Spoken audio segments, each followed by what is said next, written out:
Hello students, welcome back to our English class 10th का first flight book से हम topic discuss कर रहे थे जो था पोएम्स। ठीक है, और अभी तक हम काफ़ी सारी पोएम्स डिस्कस कर चुके हैं। इसी सीरीज़ में आज हम जो नई पोएम डिस्कस करेंगे उस पोएम का नाम है अमेंडा। ठीक है, तो देखते हैं ये अमेंडा जो है ये किस बारे में पोएम है। ठीक है, सो बिना टाइम वेस्ट किए पोएम स्टार्ट करते हैं। पोएम का इंट्रोडक्शन और थीम आपके सामने बोर्ड पर लिखा हुआ है। ठीक है, हम पहले पोएम के इंट्रोडक्शन को पढ़ेंगे और उसके बाद पोएम को रीड करेंगे। क्लियर? तो देखिए, इंट्रोडक्शन।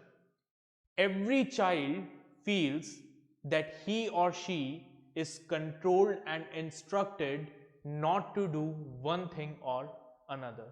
हर बच्चे को ऐसा लगता है कि उसे कंट्रोल किया जा रहा है, उसको इंस्ट्रक्ट किया जाता है कुछ करने के लिए या फिर कुछ ना करने के लिए। The child feels that his or her freedom is being curtailed. ठीक है, बच्चे को ऐसा लगता है कि उसका जो फ्रीडम है उससे उसका फ्रीडम छीना जा रहा है। ठीक है, in this poem, the poet expressed the views of a small girl Amanda about liberty in life. इस पोएम में जो हमारे पोएट हैं वो क्या कर रहे हैं, एक छोटी सी लड़की है जिसका नाम है अमेंडा, उसके व्यूज को एक्सप्रेस कर रहे हैं कि एक्सक्यूज मी, अमेंडा को लाइफ में लिबर्टी के बारे में क्या लगता है। ठीक है, फ्रीडम के बारे में वो क्या फील करती है। How does the girl react to the restriction imposed upon her by her parents is very interesting. कैसे वो लड़की अपने पेरेंट्स के लगाए गए जो रेस्ट्रिक्शंस हैं उन रेस्ट्रिक्शंस पर रिएक्ट करती है, वो बड़ा इंटरेस्टिंग है जो हमें इस पोएम में पढ़ने को मिलेगा। ठीक है, तो बिना कोई टाइम वेस्ट किए हम हमारी पोएम को रीड करना स्टार्ट करते हैं। अपनी बुक ओपन करें और मेरे साथ कंटिन्यू करें। पेंसिल अपने हाथ में ज़रूर रखिएगा। Every child feels that he or she is controlled and instructed not to do one thing or another. You too may feel that your freedom is curtailed. आपको भी लगता होगा कि आपके पेरेंट्स जो हैं वो कहीं ना कहीं आपके फ्रीडम आपसे छीन लेते हैं, है ना। आप कहो कि पापा मुझे बर्थडे फ्रेंड के बर्थडे पार्टी में जाना है या फिर कहीं जाना है, तो पेरेंट्स क्या करते हैं, मना कर देते हैं कि नहीं नहीं जाओगे। ठीक है, तो हमें ऐसा लगता है कि हमारे पास कोई फ्रीडम नहीं है। सो लेट्स रीड आउट, ठीक है, कि इस पोएम में क्या होता है। ओके, अब इस पोएम को अगर आप देखेंगे तो ये बड़े इंटरेस्टिंग तरीके से लिखी गई है पोएम, उसके बारे में भी हम डिस्कस करेंगे। पहले पोएम को रीड करते हैं। Let's start. Don't bite your nails Amanda, don't hunch your shoulders Amanda, stop that slouching and sit up straight Amanda। ठीक है, अमेंडा की मदर जो है वो अमेंडा से कह रही हैं, क्या कह रही हैं, don't bite your nails Amanda, अपने नाखून बाइट मत करो Amanda, it doesn't look good, ये अच्छा नहीं लगता, अपने नाखून बाइट करना बंद करो। Don't hunch your shoulders Amanda. Now what is the meaning of hunch? Hunch का मतलब होता है bending the upper portion of body in a forward direction. आपने देखा होगा बहुत सारे बच्चे जो हैं वो क्या होते हैं, वो ऐसे कमर झुका कर रहते हैं, है ना, कंधे झुका कर रहते हैं, तो दैट इज नोन एज हंचिंग। ठीक है, तो अमेंडा की मदर उससे कहती है don't hunch your shoulders Amanda, अपने कंधों को ऐसे झुकाकर मत रखो अमेंडा, सिट स्ट्रेट, स्ट्रेट खड़ी रहो, स्ट्रेट बैठो। Stop that slouching and sit up straight, Amanda. Slouching means to stand, sit or move in lazy and downward direction, आलसियों की तरह धीरे धीरे ढीले ढाले तरीके से चलना बैठना, ठीक है, that is known as slouching. तो अमेंडा की मदर उसे कहती है स्टॉप दैट स्लाउचिंग अमेंडा, ये स्लाउचिंग बंद करो एंड सिट अप स्ट्रेट, सीधे बैठो, ठीक है। इट डजंट लुक गुड कि तुम ऐसे कंधे झुकाकर बैठी हुई हो, ठीक है, किसी के भी सामने ऐसे ही पड़ी हुई हो कहीं पर भी, या फिर अपने नाखून चबा रही हो, इट डजंट लुक्स गुड, ठीक है। अच्छे से बिहेव करो। अब ब्रैकेट में अगला पैराग्राफ जो है वो ब्रैकेट में लिखा है, ठीक है। तो ये जो ब्रैकेट है, ये ब्रैकेट इस बात को शो करता है कि ये जो आगे वाली जो ब्रैकेट में लाइंस हैं, वो लाइंस क्या हैं, they are the thoughts of Amanda, वो अमेंडा के थॉट्स हैं, ठीक है। अब अमेंडा क्या सोच रही है, अमेंडा क्या सोच रही है, देखें। देयर इज अ लिंग्विड एमरल्ड सी, ठीक है। क्या है, एक लिंग्विड एमरल्ड सी है, ठीक है। Languid means without any force, without any interest, very relax, एक बहुत ही रिलैक्स सी है, एक समुद्र है, एमरल्ड सी। एमरल्ड मीन्स यहाँ पर एमरल्ड का मतलब है ग्रीन कलर, ठीक है, एक ग्रीन सी है। Where the sole inhabitant is me, उस पूरे सी में सिर्फ कौन रहता है, सिर्फ एक सिंगल पर्सन रहता है, और वो कौन है, अमेंडा है। अ मरमेड, और वो क्या है, एक मरमेड है, मरमेड मतलब जल परी है, ठीक है। ड्रिफ्टिंग ब्लिसफुली, और वो अकेले आराम से बिना किसी टेंशन के, बिना किसी की परवाह के उस एमरल्ड सी में ड्रिफ्ट कर रही है, फ्लोट कर रही है, स्विम कर रही है, ठीक है। ना उसको कोई रोकने वाला है, ना उसको कोई टोकने वाला है, राइट। सो यहां पर अमेंडा क्या कर रही है, she is lost in her own fantasies, ठीक है। उसकी मदर उसे कह रही है कि अपने नाखून मत काटो, ठीक है, मतलब अपने नाखून मत चबाओ, झुक के मत बैठो, ठीक है, प्रॉपरली बैठो, ठीक है। और अमेंडा क्या सोच रही है, अमेंडा सोच रही है कि काश मैं एक मरमेड होती, ठीक है, एक बड़ा सा ग्रीन सा एमरल्ड सी होता, और उस पूरे सी में मैं अकेली रहती और आराम से घूमती रहती, राइट। आगे देखें next paragraph. Did you finish your homework Amanda, did you tidy your room Amanda, I thought I told you to clean your shoes Amanda. उसकी मदर आगे उससे अमेंडा से क्वेश्चन करती हैं, वो पूछती हैं, did you finish your homework Amanda, Amanda क्या तुमने अपना होमवर्क पूरा किया, did you tidy your room Amanda, क्या तुमने अपना रूम साफ किया, I thought I told you to clean your shoes Amanda, मुझे लगता है मैंने तुम्हें तुम्हारे शूज क्लीन करने के लिए कहा था, क्या तुमने अपने शूज क्लीन किए अमेंडा। अब ये कौन पूछ रहा है, अमेंडा की मदर उससे पूछ रही हैं। और अमेंडा क्या सोच रही है, अमेंडा सोच रही है I M N orphan roaming the street, कि काश में एक ऑर्फन होती, ठीक है, और सड़कों पर घूमती रहती। I pattern soft dust with my hushed bare feet, मैं अपने बेयर फीट से, अपने नंगे पैरों से सॉफ्ट डस्ट पर, धूल पर अलग अलग पैटर्न बनाती। The silence is golden, the freedom is sweet, मेरे चारों तरफ क्या होती, कंप्लीट साइलेंस होती, और मुझे एक स्वीट सी फ्रीडम मिल जाती, ठीक है। अब ऑर्फन कौन होता है, orphan is a person who has lost his parents, ठीक है, जिसके पेरेंट्स मर चुके हैं, उसे हम ऑर्फन कहते हैं, अनाथ कहते हैं। तो अमेंडा सोचती है कि काश मैं अनाथ होती, ठीक है, और तो मैं बिना किसी के रेस्ट्रिक्शंस के, बिना किसी के रोक टोक के आराम से गलियों में घूम सकती थी, ठीक है, अपने बेयर फीट से मिट्टी पर,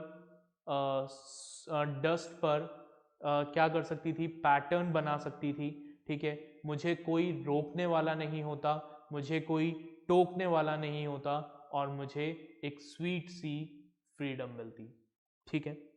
आगे देखें। अब आगे अमेंडा की मदर क्या कहती हैं, अमेंडा की मदर कहती हैं don't eat that chocolate Amanda, Amanda वो चॉकलेट मत खाओ। रिमेंबर योर एक्ने अमेंडा, अपने एक्ने को याद करो अमेंडा, एक्ने पिंपल्स, अपने पिंपल्स को याद करो अमेंडा। तुम जब भी चॉकलेट खाती हो तुम्हें पिंपल्स हो जाते हैं, वो चॉकलेट मत खाओ। Will you please look at me when I am speaking to you Amanda, और क्या तुम मेरी आंखों में आंखें देखकर मुझसे बात करोगी, मेरी तरफ देखोगी जब मैं तुमसे बात कर रही हूं। ये अच्छा नहीं लगता कि अगर कोई तुमसे बात कर रहा हो तो तुम इधर उधर देखो। When I am talking to you, look at my face, मेरी तरफ देखो, ठीक है। तो अमेंडा की मदर उससे कहती हैं चॉकलेट मत खाओ अमेंडा, अपने एक्ने को याद करो अमेंडा, अपनी स्किन की केयर करो, ठीक है, और जब मैं तुमसे बात करूं तो काइंडली मेरी तरफ फोकस रखो, ठीक है। अब अमेंडा क्या सोच रही है, अमेंडा सोच रही है आई एम रेपेंजल, मैं एक रेपेंजल हूं। अच्छा, रेपेंजल कौन है? अगर आप लोगों ने थोड़ा सा बचपन में कार्टून्स वगैरह देखे होंगे तो आपको पता होगा रेपेंजल जो है वो एक प्रिंसेस है, ठीक है। इनकी एक स्टोरी है कार्टून्स में, डिज्नी पर, डिज्नी का कैरेक्टर है ये, ठीक है, Rapunzel. So she is a princess, और इनकी स्पेशलिटी ये है कि इनके बहुत लंबे लंबे बाल हैं, ठीक है, बहुत ही लॉन्ग हेयर्स हैं। और एक विच रेपेंजल को क्या करती है, एक टावर में, एक बहुत ही लॉन्ग टावर में बंद करके रखती है, ठीक है। तो वो सोचती है, अब वो क्या सोच रही है अमेंडा, अमेंडा सोच रही है I am Rapunzel, I have not a care, मैं रेपेंजल हूँ, काश मैं रेपेंजल होती तो मुझे किसी की परवाह करने की ज़रूरत नहीं होती। Life in a tower is tranquil and rare, ठीक है। टावर की वो जो लाइफ है, ठीक है, जिस टावर में रेपेंजल को इम्प्रिजन किया गया था, वो लाइफ बहुत ही काम है, बहुत ही पीसफुल है, बहुत ही शांत है, और बहुत रेयर है, हर किसी को नसीब नहीं होती है। I will certainly never let down my bright hairs, और वो सोचती है कि अगर मैं रेपेंजल होती तो मैं कभी भी अपने हेयर्स टावर से नीचे नहीं गिराती, ठीक है। बेसिकली क्या होता है, जो रेपेंजल की स्टोरी है उस स्टोरी में होता कुछ ऐसा है कि रेपेंजल जो है, जो टावर में इम्प्रिजन्ड होती है, ठीक है, तो टावर में आने जाने का कोई रास्ता नहीं होता, तो उस टावर में एक खिड़की होती है। तो रेपेंजल क्या करती है, उसके हेयर जो हैं वो बहुत लंबे होते हैं, तो वो उस खिड़की से क्या करती है, अपने बाल नीचे गिरा देती है, और उन बालों को पकड़कर एक प्रिंस जो है वो टावर में आ जाता है, और उसके बाद वो प्रिंस और रेपेंजल जो है वो दोनों टावर से भाग जाते हैं। तो अमेंडा यहाँ कहती है, वो सोच रही है कि अगर मैं रेपेंजल होती तो मैं कभी भी अपने हेयर्स जो हैं वो उस टावर से नीचे नहीं गिराती, ठीक है। मैं कभी भी उस टावर को छोड़कर नहीं जाती, बिकॉज उस टावर की जो लाइफ है वो लाइफ कैसी है, बहुत ही ट्रैंक्विल, बहुत ही काम, बहुत ही पीसफुल, जहाँ पर कोई भी रेपेंजल को रोकने और टोकने वाला नहीं है। रेपेंजल जो चाहे वो कर सकती है। अब अमेंडा की मदर कहती है stop that sulking at once Amanda. Sulking means to be angry और अपसेट, आप नोट कर लें प्लीज इसे। सल्किंग का मतलब क्या होता है, टू बी एंग्री और अपसेट। तो अमेंडा की मदर कहती हैं कि अमेंडा ये रोने जैसी शक्ल मत बनाओ, don't be so upset, you are always so moody Amanda, तुम हमेशा से बहुत मूडी रही हो, तुम्हारा मूड हमेशा बदलता रहता है, कभी तुम हंसती रहती हो, कभी रोने लग जाती हो, तुम्हारा मूड बार बार चेंज होता रहता है। So don't you are always so moody Amanda, any would think that I nagged at you Amanda, अपना मूड ठीक करो, अपना फेस सही करो, वरना कोई भी अगर तुम्हें देखेगा तो वो यही कहेगा that I nagged at you. Nagged का मतलब to irritate by complaining about his or her attitude again and again, किसी के बारे में, किसी को इरिटेट कर देना, ठीक है। क्यों इरिटेट करना, उसके एटीट्यूड की बार बार कंप्लेन करके। तो अमेंडा की मदर कहती है कि अपना जो मूड है उसको ठीक करो, वरना कोई भी तुम्हें देखेगा तो उसको यही लगेगा कि मैं तुम्हें क्या कर रही हूँ, परेशान कर रही हूँ, मैं तुम्हें इरिटेट कर रही हूँ बार बार तुम्हारे एटीट्यूड की कंप्लेन करके। So that is our poem जिसका नाम था अमेंडा। ठीक है, अब हम इस पोएम के थीम को समझते हैं और उसके बाद हम पोएम में कुछ और जो एलिमेंट्स हैं उन्हें डिस्कस करेंगे। चलिए, तो सबसे पहले हम बात करते हैं पोएम की थीम की। तो देखिए, the greatest wealth that a child wants to possess is his or her freedom. ठीक है, किसी भी चाइल्ड के लिए जो सबसे ग्रेटेस्ट वेल्थ है वो वेल्थ है उसकी freedom. And the thing that he or she never likes is the constant nagging, unwanted instructions and even overprotection of parents। और जो चीज़ बच्चे को बिल्कुल भी पसंद नहीं आती वो चीज़ है constant nagging। ठीक है, उसके एटीट्यूड की शिकायतें करते रहना, अनवांटेड इंस्ट्रक्शंस, ठीक है, बार बार उसको हर एक चीज इंस्ट्रक्ट करते रहना, इवन कि पेरेंट्स का ओवर प्रोटेक्टिव होना भी बच्चे को पसंद नहीं आता। Amanda is the story of a young girl who is constantly controlled and instructed to do one thing or the other by her parents। Amanda जो है ये भी ऐसी ही एक यंग गर्ल की स्टोरी है हु इज कॉन्स्टेंटली कंट्रोल्ड, जिसे regularly control किया जाता है, उसको रेगुलरली इंस्ट्रक्ट किया जाता है टू डू वन थिंग और द अदर। ठीक है, बाय हर पेरेंट्स, उसके पेरेंट्स उसको कंटिन्यूसली बताते रहते हैं कि उसको क्या करना है और क्या नहीं करना चाहिए। Every child wants to enjoy the dreamy and romantic world of his or her childhood। हर बच्चा ये चाहता है कि उसकी जो सपनों से भरी दुनिया है, जो उसकी फैंटेसीज से भरी हुई दुनिया है, वो उस दुनिया को एंजॉय करे, अपने बचपन को एंजॉय करे। She doesn't want to cut this romantic and fascinating world of hers short। कोई भी बच्चा, इवन अमेंडा भी ये नहीं चाहती कि उसके उस रोमांटिक और फैसिनेटिंग वर्ल्ड में कोई भी इंटरफेयर करे। एनी काइंड ऑफ इंस्ट्रक्शन और इंटरफेरेंस curtails her freedom। बच्चे को ऐसा लगता है कि उसको अगर कोई इंस्ट्रक्शंस दिए जा रहे हैं तो वो उसके फ्रीडम को खत्म कर रहे हैं। She doesn't want to be denied chocolate and wants to sit and behave exactly as she wants। Amanda नहीं चाहती कि उसको चॉकलेट खाने से मना किया जाए। अमेंडा नहीं चाहती कि उसको उठने और बैठने से रोका जाए। वो ये चाहती है कि वो जैसे चाहे वो वैसे उठे बैठे रहे, कोई भी उसको कुछ ना कहे। She would rather indulge in fantasies than clean her room or her shoes। ठीक है, अमेंडा को क्या लगता है, अमेंडा को अपना रूम या अपने शूज को साफ करने से ज्यादा अच्छा ये लगता है कि वो अपने सपनों की दुनिया में रहे, अपने फैंटेसीज में जिए। Excuse me. She wants to postpone growing up. वो चाहती है कि काश वो बड़ी ही ना हो। ठीक है, उसका बचपन रुक जाए, ताकि, क्योंकि बचपन में क्या होता है, बचपन में कोई भी आपको आपके काम में इंटरफेयर नहीं करता है। ठीक है, छोटा बच्चा जैसे चाहे जो मर्जी आए वो करता है, कोई उसको रोकता टोकता नहीं है। ठीक है, बट जैसे जैसे हम बड़े होते जाते हैं, हमारे पेरेंट्स हमें क्या करते हैं, हमें समझाने लगते हैं कि ये मत करो, वो मत करो, एक्सेट्रा एंड एक्सेट्रा।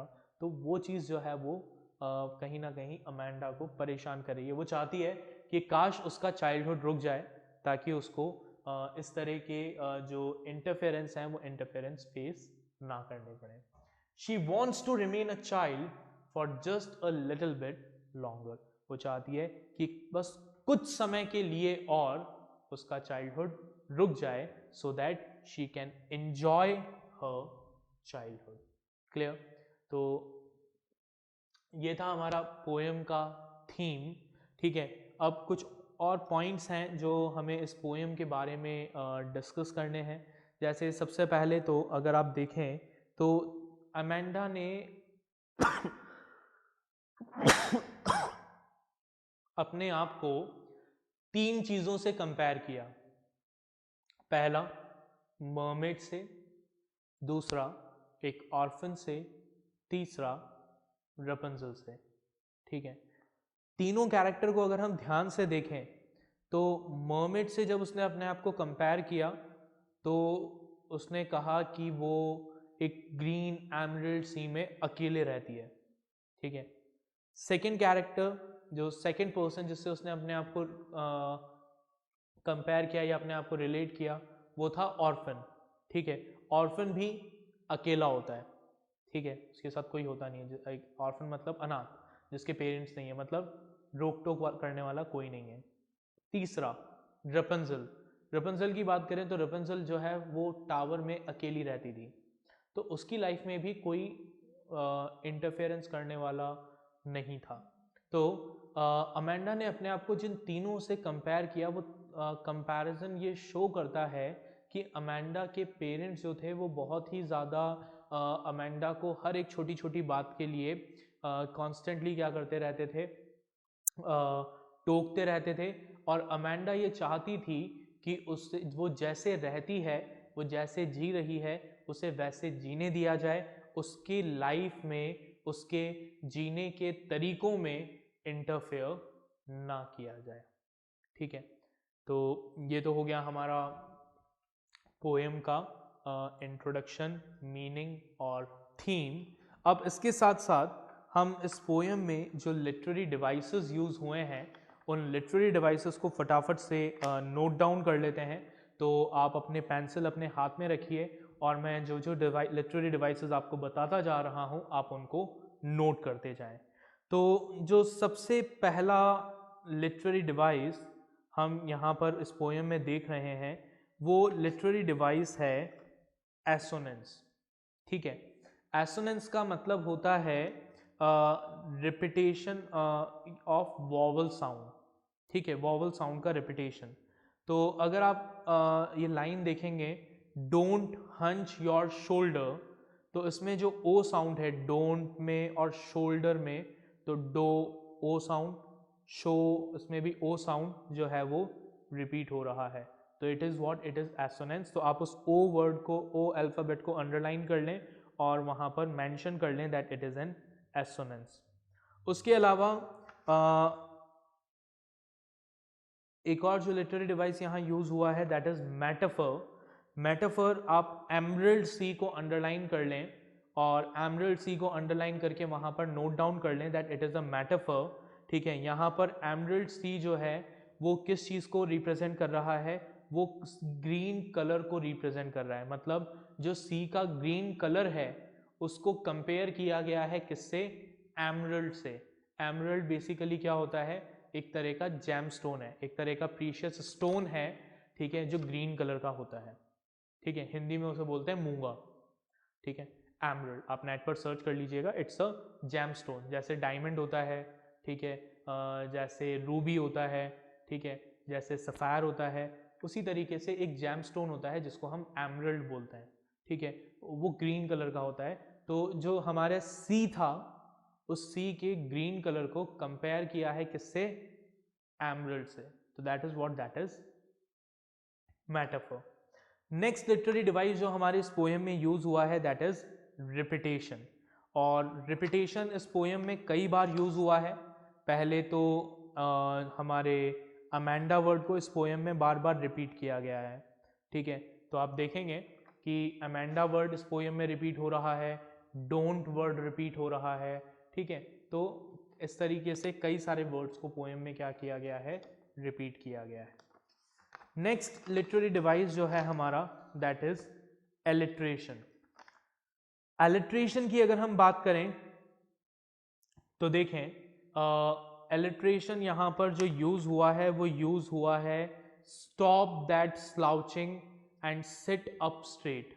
इस लाइन में जो हमारा एस साउंड है वो एस साउंड क्या हो रहा है, रिपीट हो रहा है। मैं फिर से एक बार रिपीट कर रहा हूं, वापस बता रहा हूं आपको। Stop that slouching and sit up straight. इस लाइन में एस साउंड जो कि एक कॉन्सोनेंट साउंड है उसको रिपीट किया जा रहा है, तो ये क्या है? It is an example of alliteration. ये एलिट्रेशन का एग्जाम्पल है, ठीक है। एक और लिटरेरी डिवाइस यहां पर यूज हुआ है, ठीक है, और वो लिटरेरी डिवाइस है एल्यूजन, ठीक है। कौन सा लिटरेरी डिवाइस यूज हुआ है? एल्यूजन, ALLUSION। एल्यूजन का मतलब होता है किसी हिस्टोरिकल कैरेक्टर को या फिक्शनल कैरेक्टर का रेफरेंस देना। तो इस पोयम में अगर हम बात करें तो इस पोयम में मर्मेड, रेपेंजल, ये दोनों ही क्या हैं? ये दोनों फिक्शनल कैरेक्टर हैं, और इन फिक्शनल कैरेक्टर्स का रेफरेंस हमारी पोयम में यूज किया गया है, तो इसे हम क्या कहते हैं? इसे हम एल्यूजन कहते हैं। क्लियर? तो ये थी हमारी पोयम जिसका नाम था अमेंडा। आई होप आपको ये पोयम समझ में आ गई होगी, ठीक है। इस पोयम को एक बार दोबारा रीड करिएगा, राइट। लिटरेरी डिवाइसेस जो मैंने आपको लिखाए हैं उनको आप अच्छे से नोट करिएगा, ठीक है। बोर्ड पर जो इंट्रोडक्शन और थीम लिखा हुआ है, वीडियो को पॉज करके इस इंट्रोडक्शन और थीम को नोट कर लीजिएगा, ठीक है। मैं एक सेकंड के लिए बोर्ड के सामने से हट भी जाता हूं ताकि आपको क्लियर बोर्ड दिखेगा, तो आप उसको पॉज कर सकें वहां पर। ओके, तो इसको नोट कर लीजिएगा। जो वर्कशीट आपको मिलेगी उस वर्कशीट को सॉल्व करिएगा। फिर हम मिलेंगे अगले लेक्चर में अगली पोएम के साथ। Till then, take care, bye everyone.